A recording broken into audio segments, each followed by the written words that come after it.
eu tinha preparado para pregar de manhã aqui, né? E para os jovens, mas hoje a gente acabou fazendo uma palestra aqui, não é? E o Espírito Santo me incomodou para falar de uma forma diferente. E a gente vai continuar o que a gente começou falando pela manhã. E vocês jovens que estão aqui, olha, vocês poucos jovens que vieram aqui hoje, hein, vai ser abençoado. Aleluia. Eu ouvi um aleluia, não? Ah, sim, glória a Deus. Amém, queridos. O texto que eu vou usar nessa noite, fique tranquilo, pessoal da mídia aí, que a gente vai conversando.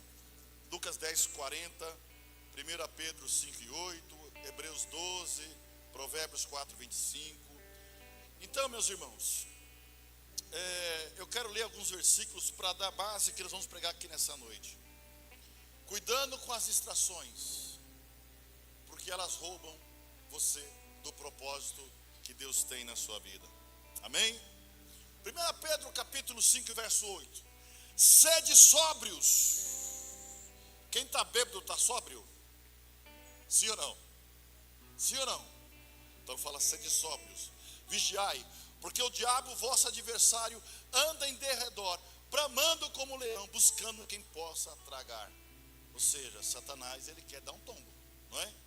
Hebreus 12, verso 1, verso 2. Portanto, nós também que estamos rodeados de uma tão grande nuvem de testemunhas, deixamos todo o embaraço e o pecado que tão de perto nos rodeia, e corramos com paciência a carreira que nos está proposta. Olhando para Jesus, eu acho lindo esse versículo, versículo 2. Olhando para Jesus, que é autor e consumador da nossa fé.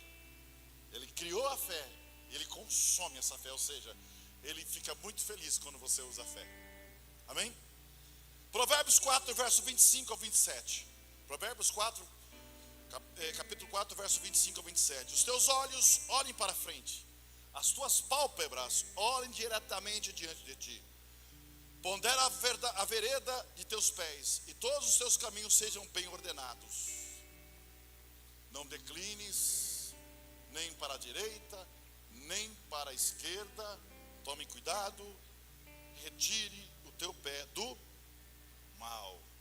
Colossenses capítulo 3 e verso 2. Pensai nas coisas que são de cima, e não nas que são da terra. Muito bem. Irmãos, nós vivemos uma geração, a geração mais conectada da história. Vocês estão comigo, amém?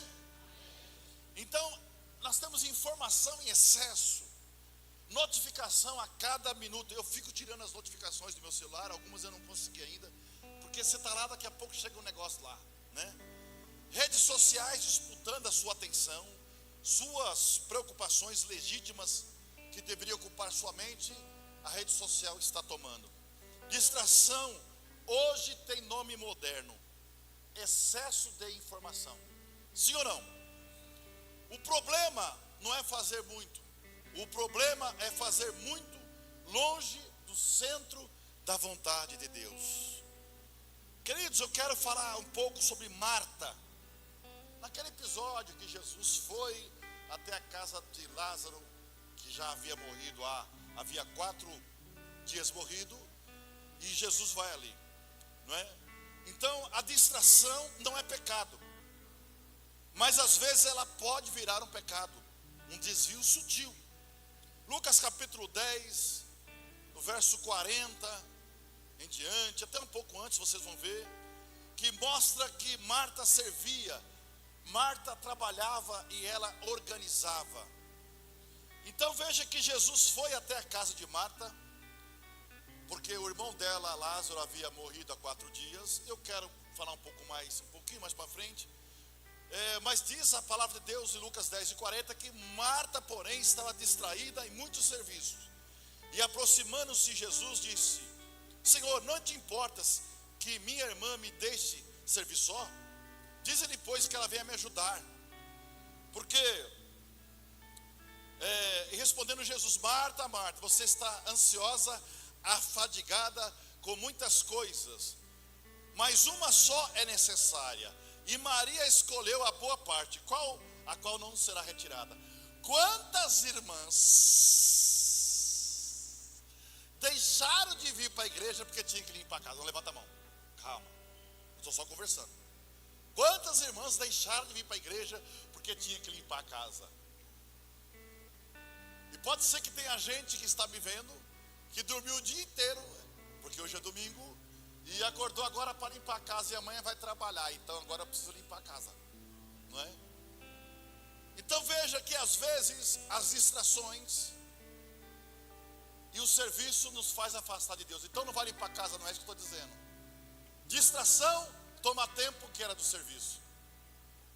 Por isso que a grande maioria das empresas não deixam que o funcionário use o celular durante o serviço. Sim ou não? É.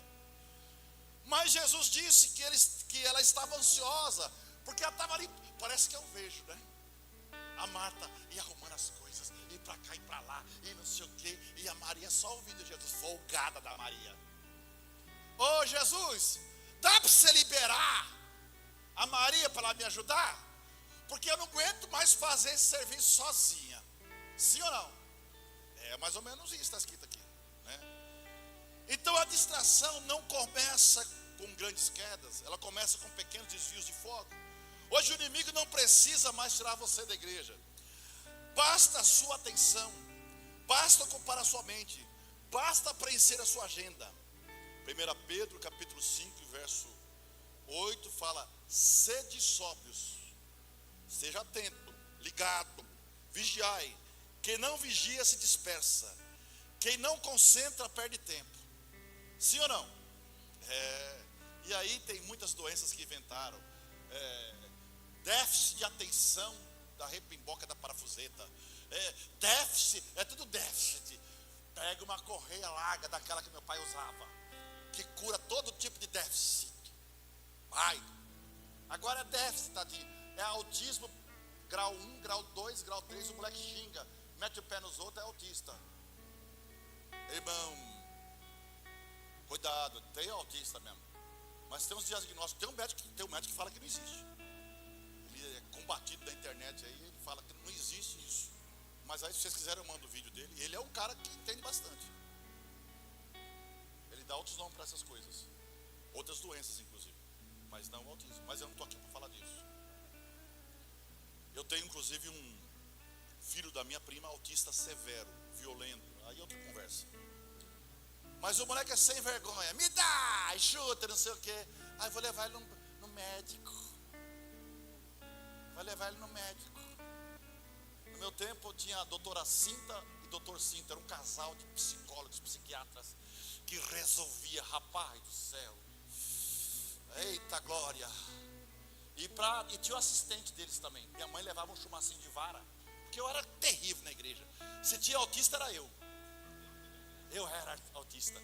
Irmãos, na hora do culto, eu beliscava as meninas. Aqueles bancos que tem aquele vão, né? E eu chegava, beliscava assim a bunda delas. Elas davam um pulo, viravam para trás. Eu, glória a Deus. Tinha o diácono chamado Pedro Biadola. Eu tinha uma raiva dele que já vinha segurando a minha orelha. Naquele tempo não tinha negócio de pai e mãe reclamar porque segurou na orelha. Eu levantava pela orelha. Ele pegou um dia, ele ficou de olho em mim. Eu dei glória a Deus. Quando dei glória a Deus, a mão dele já estava me levantando. Falei, Jesus, a casa caiu. O Espírito Santo revelou, né? Então, irmãos, às vezes nós estamos perdidos com as coisas dessa vida e nós não entendemos quem é mais o Senhor da nossa vida, porque o nosso tempo está em outras coisas. Nós estamos buscando explicação para coisas simples e objetiva, que não precisa de muita coisa, não é? Então qualquer cenário cultural você vai entender aqui. E se você vai ver até que Marta tinha um pouquinho de razão quando ela chama Maria. O episódio aconteceu em Betânia, mais ou menos 3 quilômetros de Jerusalém. Era a casa ali dos 3 irmãos, né, mais próximos de Jesus, que era Marta, Maria e Lázaro. Jesus amava essa família. E na cultura judaica lá do primeiro século, a hospitalidade era uma coisa sagrada. As pessoas hospedavam pessoas nas suas casas. Receber um mestre em casa exigia um preparo, uma comida, não é? Uma organização. Isso não era detalhe, era uma honra. Eu creio até que Marta estava querendo honrar, não é? Marta estava cumprindo o seu papel social que era esperado. Maria, ao sentar-se aos pés de Jesus, estava assumindo uma postura muito incomum para as mulheres daquela época. Sentar-se aos pés não era a posição normal para a mulher, e menos ainda para um discípulo formal, não é? Nós precisamos olhar a cultura da época. Não podemos nem esquecer muito que mulher era meio que objeto, não é? Se o apóstolo Paulo estivesse aqui, ia falar para as mulheres ficar calada. Vocês estão falando demais também já, né? É tagarela para danar. Eu posso falar que as mulheres estejam caladas dentro da igreja. Então você vê como é que era a cultura na época, não é? Então o que aconteceu antes? Quando você vai em Lucas capítulo 10, no começo, Jesus envia 70 discípulos em uma missão. Depois ele conta a parábola do bom samaritano, não é? E ele começa falando de serviço, começa a falar de ação e prática de amor. Presta bem atenção nisso. E em João 11:35, Jesus fala que a Bíblia fala que quando Jesus recebe a notícia que Lázaro morreu, Jesus chorou. João 11:35. E logo depois vem essa cena íntima, que Jesus está dentro então da casa de Marta e Maria. Interessante que a humanidade que Jesus estava vivendo naquele momento, mesmo sabendo que ele ia ressuscitar Lázaro, ele chorou. Eu acho isso lindo, porque Jesus conhece você. Ele conhece todos os sentimentos humanos. Então por que você está desesperado? Fale com ele. Lá no secreto. É no secreto. Fecha a porta. Troca ideia com ele. Não é dando indireta nas redes sociais. Tem gente que não sei o que lá e posta. Você fica. Eu sou curioso. Quem dá vontade de ligar para a irmã e perguntar: irmã, de quem que a irmã está falando? Espero que não seja do pastor. E começa aquelas diretinhas, sabe como é que é? Bom, então irmãos, Marta, Lucas 10:40, ela estava distraída com os serviços da casa. Marta representa às vezes aquele ativismo que nós temos, e não entendemos o que é buscar primeiro o reino de Deus e a sua justiça, e as demais coisas. Eu fiz uma oração agora e falei uma coisa. Davi disse que, olha bem, Davi disse que ele era velho, tinha sido moço, mas nunca viu um justo, nem a sua descendência mendigar o... Sabe o que é justo? A gente fala muito de justo, né? Vamos pegar o dicionário. Justo é dar a cada um aquilo que é seu. A Bíblia fala: dar a César o que é César. Deus falou, né? Dar a César o que é de César, que era os impostos, e a Deus. Então, peraí, você precisa ver se você é justo. Tem gente orando aí, né? Mas não é justo não. Vai mendigar o pão. Ué, então está na Bíblia. É o justo. Entende? Marta representava um ativismo sem pausa. Tem gente que meu nome é trabalho, sobrenome é serviço. É trabalho. Né? Não tem tempo para nada. E ele se revolta com Deus. Ele se enrola todo porque o negócio não vai. E depois é com a igreja: pastor, eu vou mais na igreja porque eu não sei o que está acontecendo comigo. Como você não sabe, irmão? Você não entendeu. Você não parou ainda. Você não parou para ouvir a voz de Deus. Você está doidão. Você está correndo. Você está doidão. Para um pouquinho para ouvir. Para um pouquinho para ouvir. Você não para. Maria representa a prioridade da presença. Naquele momento, a presença era mais importante que o serviço da casa. Que todos os protocolos mandavam Maria ajudar Marta. Mas a presença... Eita, Jeová! A presença. Você imagina? Eu não sei como isso poderia acontecer, mas pela fé, você ouvir Jesus chegar na sua casa, você correndo para lá e para cá, e lá para cá, limpa banheiro, e porque chega o marido, e porque ele não ajudou você, e aquele rolo todo, uma confusão, né? Aí chega lá Jesus e fala: paz seja convosco. Aí você fala: Jesus, um minutinho só, porque eu preciso acertar aqui. Tudo bem que o senhor chegou, o senhor merece. Deixa eu preparar para o senhor as coisas aqui. É uma presença comum? Sim ou não? Sim ou não? Não. Deixa eu falar uma coisa para você. Quando você entende a presença, a Bíblia fala que na presença dele a tristeza salta de alegria. Maria estava entendendo que algo extraordinário ia acontecer. Marta não. Maria estava ouvindo Jesus. Marta estava questionando: meu irmão vai ressuscitar no último dia, lá na ressurreição dos mortos. Aí Jesus fala: ei, eu sou a presença, eu sou a ressurreição e a vida. Oh, aleluia! Aquele que está morto, ainda que seja morto, viverá. Pare um pouquinho, mas está muito acelerado. Você está buscando coisa em rede social, só buscando. Jesus mostra que a intimidade não pode ser substituída pela atividade. Você entendeu? Diga assim comigo: Jesus mostra que a intimidade não pode ser substituído pela atividade. Agora você vai entender. Que pena que pastor é meio estranho, negócio de pastor, né? Porque quando você está pregando, você lembra de alguns irmãos que não trabalham e fala: ele não está aqui para ouvir. É por isso que tem muita gente se arrebentando de trabalhar na igreja, se arrebentando. Você olha assim, esse é um pé de boi, mas sempre está doente espiritualmente. E vai um tempo, para outro tempo, daqui a pouco desiste, volta de novo, porque ele não tem intimidade. Quando você tem intimidade com a presença, aleluia, a sua força se renova, subirão e não se fadigarão, voarão pelas alturas, porque ele é o Senhor que dá força. Intimidade. Para. Jesus não disse que servir é errado. Ele não falou isso. Ele disse que uma coisa era necessária: ouvir. Então a essência da fé não é fazer algo para Deus. A essência da fé, meu irmão, é estar com Deus. A fé é o princípio ativo de Deus. Quando você tem Deus, aquele princípio está dentro de você, ativa. Aleluia. E aí você vai com tudo. E alguém pode não entender: esse pastor é meio louco. Quando você vê, está lá já. Quando você vê, está doido. É isso mesmo. Eu sei que tenho crido. Eu sei que tenho crido. Você está cansado porque você não tem intimidade. Você não está entendendo. Tem gente que você dá serviço para ele na igreja, ele até vai fazer. Mas rapaz, faz com gosto. Aquela cara amarrada. Quando eu estou aqui cozinhando aqui, os irmãos estão lá.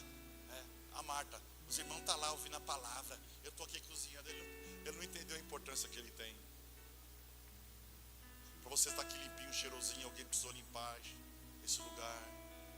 Para você entrar naquele banheiro maravilhoso. É ou não é? Vocês já foram no banheiro aqui? Sim ou não? Vocês não foram no banheiro aqui ainda? Precisa ir no banheiro, irmã. Como não foram no banheiro ainda?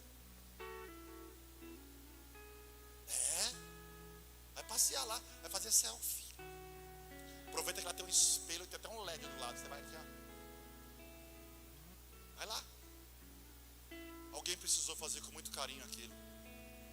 E quando você faz a obra de Deus com carinho, quando Ele está com você, eu acho lindo quando as irmãs estão trabalhando, cantando na cozinha. Rapaz, que coisa maravilhosa.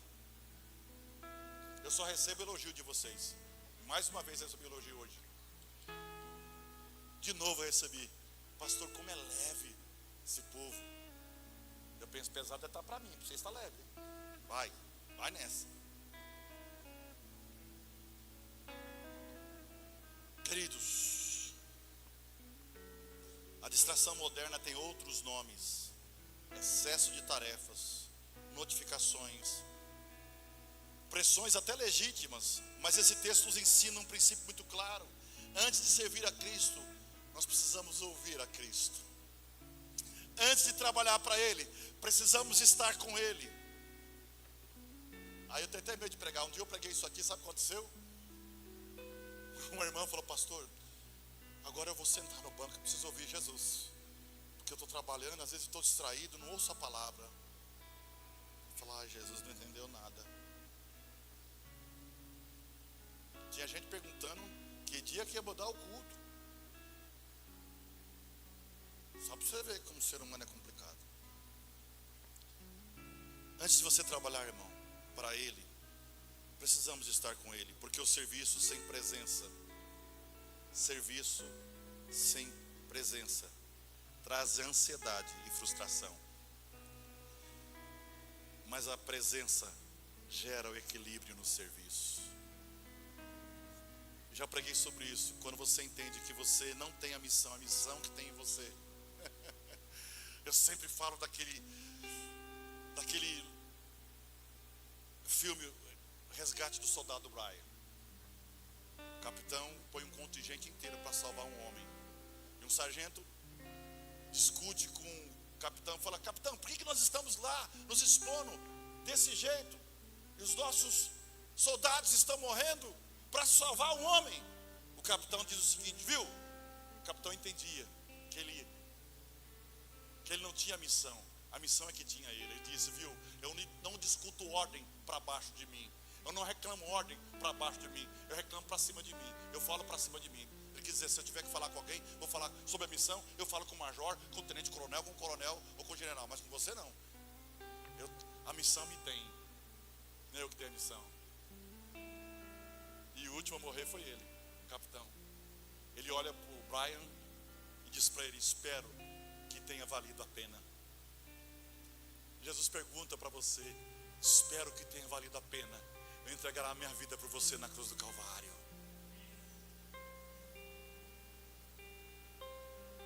E aí no final do filme mostra lá, eu não sei se eu estou falando certo ou não, me perdoe se tem algum erro na minha fala, que eu não lembro mais exatamente, mas no final do filme tem lá, se não falha a memória, esse soldado que chega no túmulo do capitão e diz assim, valeu a pena. Já no final da vida ele fala isso, no túmulo, valeu a pena.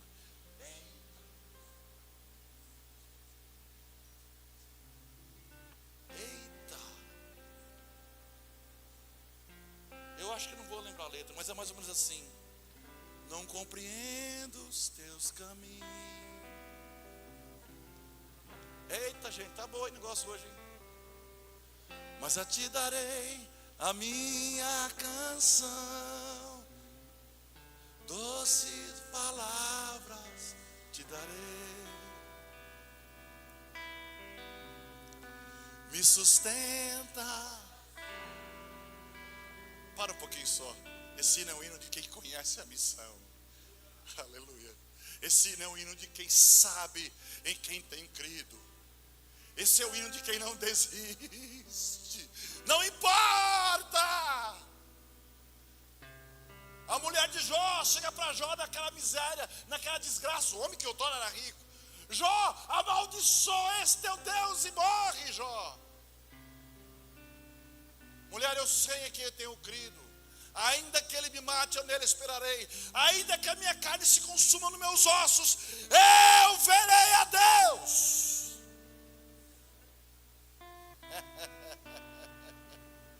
Jó capítulo 2 e verso 10. Não compreendo os teus caminhos, a ti darei a minha canção, doces palavras te darei. Me sustentas em minha dor, e isso me leva mais perto de ti, mais perto do teus caminhos. E ao redor de cada esquina, em cada montanha, eu não procuro por coroas ou pelas águas das fontes. Desesperado eu te busco, frenético acredito que a visão da tua face é tudo que eu preciso. E te direi que vai valer a pena, que vai valer a pena, que vai valer a pena mesmo, que vai valer a pena, que vai valer a pena, que vai valer a pena mesmo. Daqui a pouco a gente canta o resto. Em terceiro lugar, o que você olha define para onde você vai. Provérbios capítulo 4, verso 25 diz assim: os teus olhos olhem para frente. E Hebreus 12, verso 2 diz assim, olhando para Jesus, Ele é autor e consumador da fé. A fé é uma corrida, meu irmão. Quem corre olhando para o celular vai tropeçar. Quem corre olhando para os lados vai descer ladeira. Colossenses capítulo 3, verso 2 diz assim: pensai das coisas que são de cima. O que domina os seus pensamentos vai governar as suas decisões. Se você alimenta a ansiedade, você vai continuar a viver ansioso. Se você alimenta a comparação, você vai viver frustrado. Porque a comparação é terrível. Porque a comparação sempre é feita com alguém melhor que nós, sim ou não? E quando eu olho o bombadão, sem barriga, domingo eu fico frustrado. Porque era um domingo que revela o peso que a gente está. Mas se você se alimenta da presença de Deus, você vai ficar alinhado. Amém, queridos? Em quarto lugar, ocupado não significa alinhado. Marta estava servindo Jesus, mas não estava ouvindo Jesus. Há pessoas ativas na obra de Deus, mas distante da presença. Há líderes ocupados, mas desconectados. Há agendas cheias e corações vazios. O problema não é estar ocupado, é estar ocupado longe do centro da vontade de Deus. Maria escolheu a boa parte. Ela parou para ouvir Jesus. Há momentos que nós temos que parar em vez de avançar. O excesso de informação acontece, notícias, vídeos, opiniões, cursos, debates até teológicos, políticos, economia, guerras, tendências. O problema não é a informação. Às vezes essa sobrecarga de informação. Nosso cérebro não foi criado para processar centenas de estímulos a toda hora. Isso gera cansaço mental, dificuldade de concentração, uma espiritualidade superficial, falta de meditação na palavra de Deus. Eclesiastes capítulo 12, verso 2 diz assim: e demais disto, filho meu, atenta, não há limite para fazer livros, e o muito estudar pode ser o infarto da carne. Salomão já dizia que o excesso de coisas, de conhecimento, cansa. Hoje o inimigo não precisa proibir a Bíblia, ele só precisa manter você ocupado, distraído demais, para você não mergulhar nela. Vocês duvidam que quinta-feira, quando a gente fala de uma escola bíblica semanal, que não é a grande maioria que vai vir para cá? Sim ou não? Para quê? Eu prefiro ficar girando tela, rodando tela. Redes sociais não são pecados, não, mas são projetados para capturar sua atenção. Elas funcionam com dopamina no seu cérebro. Cada curtida, cada notificação, cada vídeo prende você alguns minutos. Em minutos viram horas e horas, pode virar um dia. Hoje eu falei sobre jogo para os jovens. Como é que é o nome do jogo? Da plataforma? Roblox. Muitos estão viciados. Dopamina barata, o dia inteiro no jogo. As emoções tomando conta. A euforia tomando conta. Quando ele sai dali, ele vai para uma realidade que não existe. E aí vem a ansiedade, nervoso, não consegue produzir nada, não consegue se relacionar, a violência toma conta, porque se ele está sem a dopamina que vai trazer alegria, obviamente gastou toda no jogo. E aí? Isso vai para aqueles que são viciados em jogos. Cuidado, irmãos. Cuidado com esse negócio de tigrinho, não sei o que. Deixa de ser besta, irmão. Ninguém dá dinheiro para os outros assim, não. Jeová, o negócio está ficando feio, estreito. Ninguém dá dinheiro para os outros assim, não.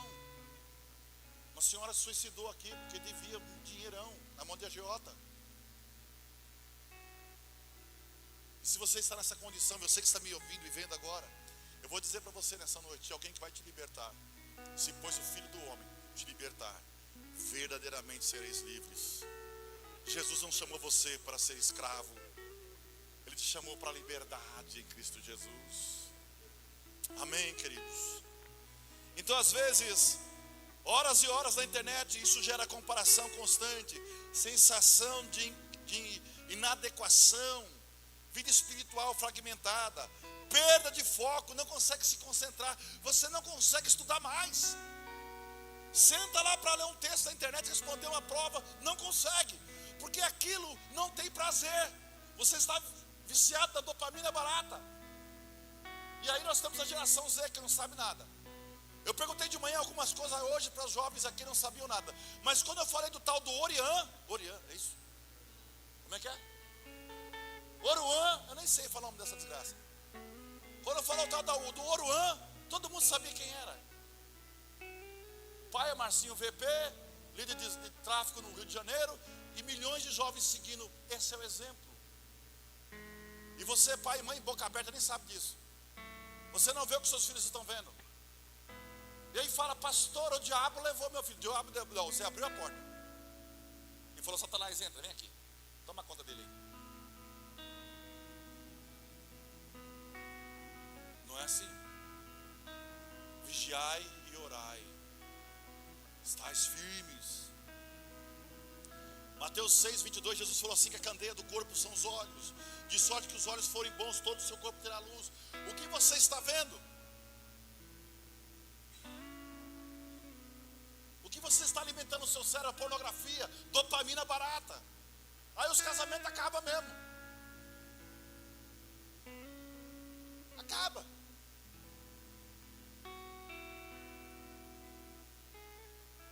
O que entra pelos seus olhos vai mudar o seu interior. Se passarmos 2 horas rolando a tela e a gente não consegue orar 5 minutos, e aí não é difícil entender, porque às vezes espiritualmente nós estamos fracos.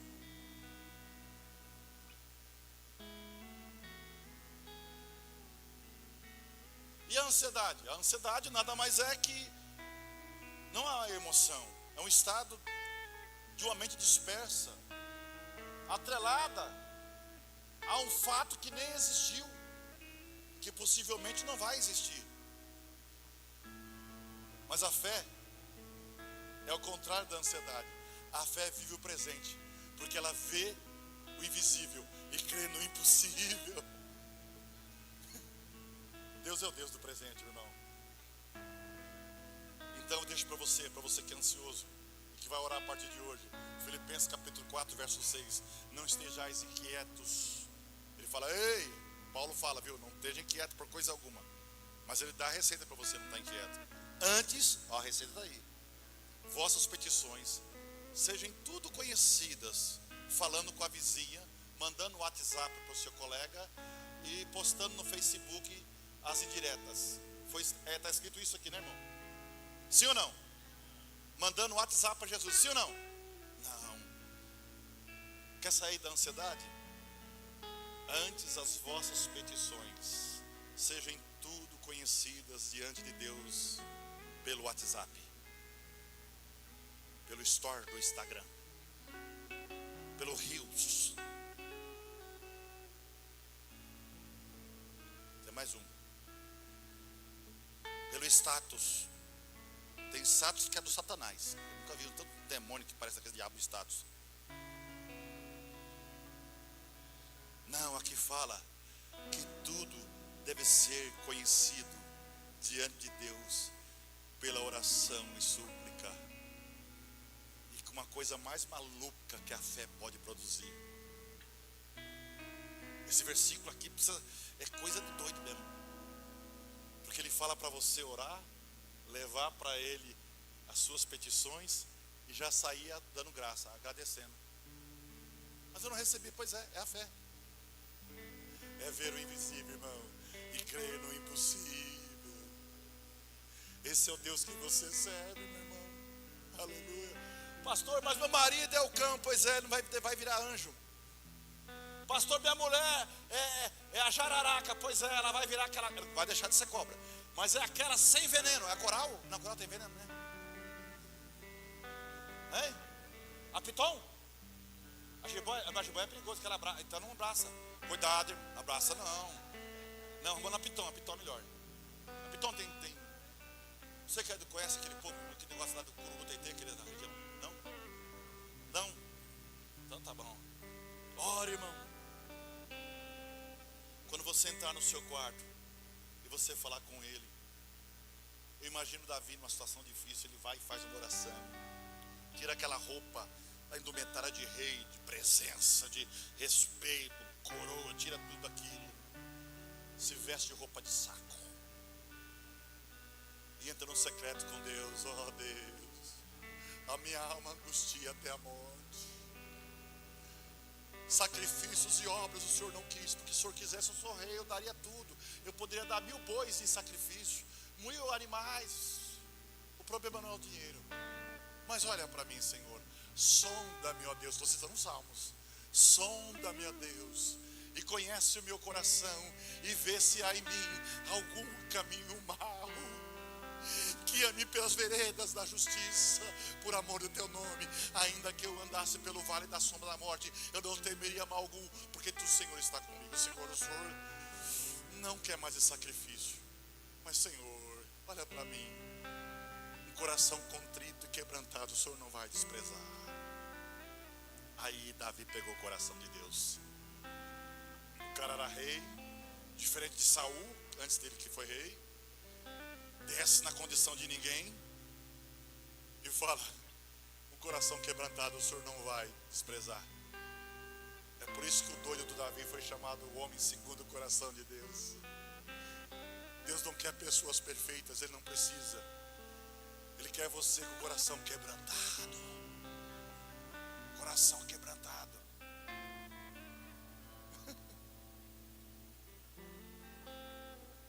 Oh, aleluia! Então, usa-me, Senhor,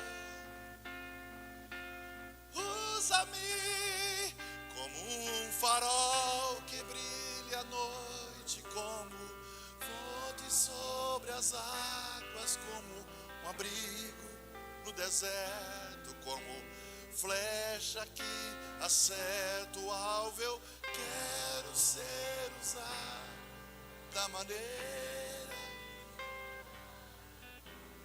ora em qualquer lugar. Eis aqui a vida, usa-me, Senhor, usa-me. Quarto lugar, preocupações legítimas que tomam o lugar do propósito. Aqui estão alguns pontos perigosos. E não estamos falando de coisas erradas, estamos falando de coisas legítimas. Às vezes o trabalho toma o seu lugar, toma o lugar de Deus na sua vida. Pastor, eu não vou para a igreja porque eu vou fazer um bico. Ó o nome, ó. Seu bico vai crescer bastante. Tenha fé, deixa o bico e venha adorar o Senhor. Não é a renúncia? Sim ou não? Você vai ser o cara mais abençoado, porque você renunciou a coisa que eu não estou renunciando. Não é? A família às vezes é problema. Tem gente que fala: ixi, eu não posso falar isso agora porque vai dar ruim hoje. Só vou falar assim, ó. Vou falar para você. Nós estamos trocando ideia, não estamos pregando. Eu nunca deixei de vir para a igreja porque parente chegou em casa. Os meus parentes me conhecem. Já ficaram, fica aí que eu estou indo para a igreja. Falei muito, pastor? Tá bom aqui, vamos parar aqui? Vamos parar aqui. Vamos parar aqui. Aí depois fica perguntando: o que está acontecendo? Eu posso ser até mais forte com isso aí. Aquele que não deixa pai. Conhece a Bíblia? Aquele que não deixa por amor não é digno.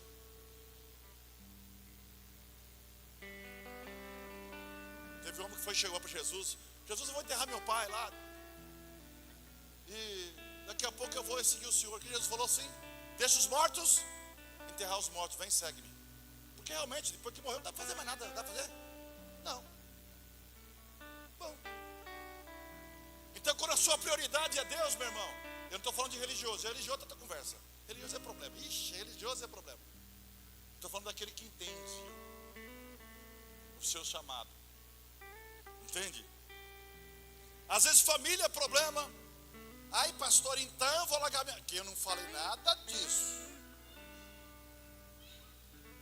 Você tem sábado, você tem o dia inteiro domingo, você tem não sei o quê, você tem... Não, mas você não está entendendo.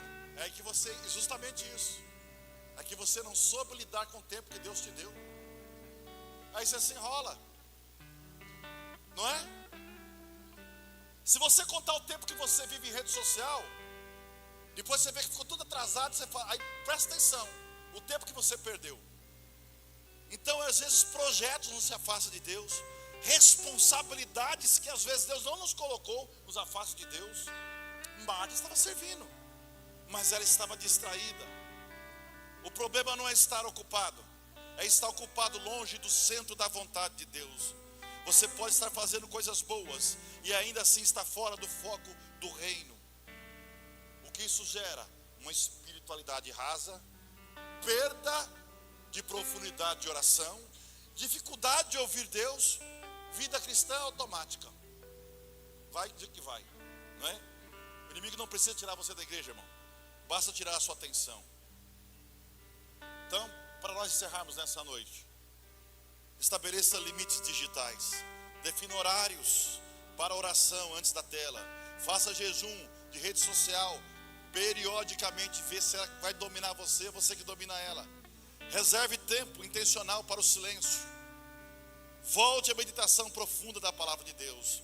Distração é ruído, propósito exige silêncio e foco. Se o Senhor permitir, você pode usar isso que eu estou falando aqui. Vou tentar fazer isso essa semana. Você consegue ficar meio dia sem o celular? Se você conseguir, beleza. Não é? Quem é que está dominando a sua vida? E hoje está mais difícil, porque as pessoas mandam mensagem para a gente, que a gente responda logo, né? Eu falo assim, se for urgente, me liga. Porque eu não posso ficar o dia inteiro olhando para aquilo. Não é? Se for urgente, você me liga. Que Deus te abençoe em nome do Senhor Jesus. Se coloque de pé. Eu quero fazer algumas perguntas para você. O que hoje está roubando a sua atenção? Será que a sua rotina se aproxima você de Deus? Ou apenas está ocupando você? Você está correndo com foco ou apenas está correndo? Estabeleça limite para as coisas.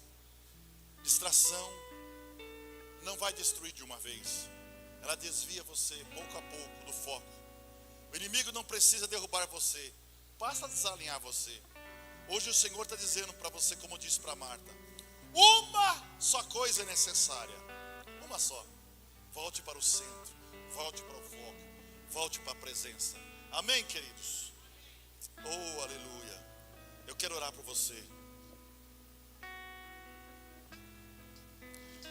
Eu quero orar, curve sua cabeça em nome do Senhor Jesus. Senhor Deus e Pai Todo-Poderoso, Pai eterno, soberano sobre o tempo, sobre a história e sobre cada detalhe da nossa vida. Nessa hora, Senhor Jesus, nos colocamos diante de Ti com o coração aberto, Senhor. Reconhecemos, Senhor, muitas vezes que nós estamos ocupados demais e focados com coisas de menos. Estamos cheios de compromissos, mas vazio do silêncio que nos leva a ouvir o Teu Espírito Santo. Estamos cercados de informações, mas carentes da revelação que vem de Ti. Perdoa-nos, Senhor. Senhor, quando nós deixamos o urgente substituir o que é o eterno. Perdoa-nos, Senhor, quando a ansiedade ocupa o lugar da confiança. Perdoa-nos, Senhor, quando a distração rouba a nossa intimidade contigo. Perdoa-nos, Senhor, quando a tela fala mais alto que a Tua palavra. Perdoa-nos, Senhor, quando fazemos muito para Ti, mas caminhamos pouco contigo. Espírito Santo, realinha nossa mente, realinha nosso propósito contigo. Ó Deus, acalma nossos pensamentos agitados, Desliga os ruídos interiores que nos afastam da tua voz. Traz ordem àquilo que está confuso. Traz clareza àquilo que está embaraçado. Restaura o foco, Senhor. Que possamos olhar para frente sem desviar para a direita e nem para a esquerda. Que nossos olhos estejam fixos em Jesus, o autor e consumador da nossa fé. Senhor, que nossa atenção esteja no teu reino, Pai, e não das distrações do momento. Deus, aleluia, ajusta as prioridades da nossa vida. Ensina-nos, Senhor, a discernir o que é essencial. Senhor, dá-nos a coragem para dizer não àquilo que afasta-nos de Ti, Senhor Jesus. Nos afasta da Tua vontade, aquilo que nos afasta da Tua presença. Dai-nos sabedoria para organizar o nosso tempo segundo os valores dos céus. Ensina-nos, Senhor, a escolher a boa parte, Senhor. A parte, Senhor, que Maria escolheu, aquela que não nos será tirada, como o Senhor disse para Maria. Que não sejamos apenas servos organizados, mas discípulos atentos, Senhor. Que não sejamos apenas trabalhadores do reino, mas filhos que permaneçam na presença do Pai. Livra-nos, Senhor, das distrações, daquelas que parecem inofensivas, mas que drenam, Senhor Deus, a força espiritual. Oh, Senhor Jesus, daquelas que não são pecados evidentes, mas nos afastam do propósito eterno. Dai-nos, Senhor, sobriedade para vigiar. Dai-nos, Senhor, disciplina para permanecer. Dai-nos, Senhor, perseverança para continuar quando a mente quer desligar, quando a mente quer fugir. Dai-nos, Senhor, fome da tua palavra. Aleluia. Dai-nos, Senhor, sede da tua presença. Que nossa casa seja um lugar e um altar de oração. Que nosso ministério seja fruto de uma comunhão. Que nosso trabalho seja a extensão do nosso chamado. Que nossa rotina seja alinhada com teu propósito. Senhor, se estivermos correndo na direção errada, freia-nos, Senhor. Se estivermos distraídos, desperta-nos, Senhor. Se estivermos cansados, renova, Senhor. Se estivermos frios, aquece-nos novamente com fogo do teu Espírito Santo. Que nossa vida não seja marcada pela distração, mas pela devolução e por devoção a Ti. Que nossa geração não seja conhecida pelo ruído, mas pela profundidade. Que possamos terminar a nossa carreira e dizer com os olhos firmes e com o coração íntegro: combati o bom combate, acabei a minha carreira, mas guardei a fé. Só me resta receber a coroa de justiça que Deus tem preparado para os seus. Nós declaramos nessa noite: nossa atenção pertence ao Senhor. Diga assim.